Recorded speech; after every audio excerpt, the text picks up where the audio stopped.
Today, it is widely taken for granted that governments ought to offer various forms of care for the weaker elements of society and structure their economies to minimize poverty. But how and when did these priorities become the norm? The answer draws us back to the ancient saga of the rise and fall of the Roman Republic. Founded in 509 BCE, the Roman Republic was history's first representative democracy. Its citizens elected administrative bodies that ruled the state.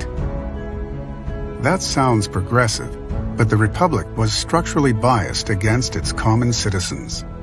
The Republic was dominated by a Senate, operated by elite nobility, known as patricians, from the Latin word for fathers. All other citizens were called plebeians, or simply plebs, regular non-privileged people, and they operated a plebeian council with significantly lesser powers. Inequality was aggravated when the Republic captured vast territories and enslaved foreign populations. The nobility seized the land, along with the enormous slave force of captives, denying the ordinary plebs any share. This combination of free land and labor led to vast plantations for the elite, who then sold produce at greatly reduced prices, forcing plebeian farmers to abandon their small farms and denying jobs to Romans. The result was overcrowded cities filled with poor, unemployed citizens.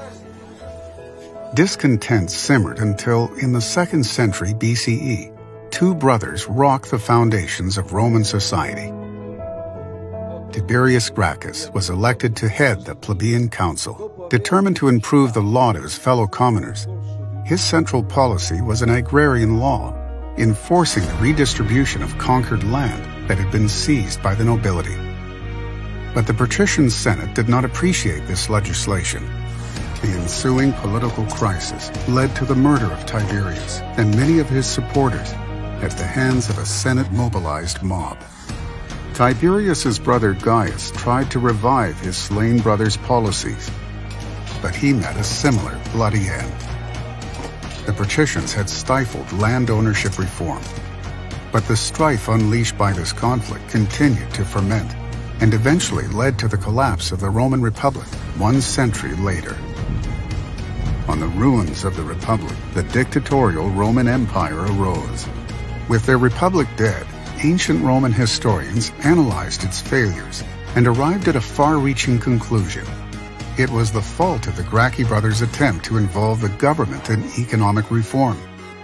The Gracchi plan to level the playing field at the expense of the nobility's powerful monopoly had invited destabilizing class warfare. And therefore, all future governments must avoid legislation aimed at fair distributions of land or wealth at all costs. This way of thinking became an orthodoxy in political theory for the next millennia and a half. But in the 17th century, perspectives began to shift. The Renaissance and the Protestant Reformation led scholars to delve deeply into Jewish texts.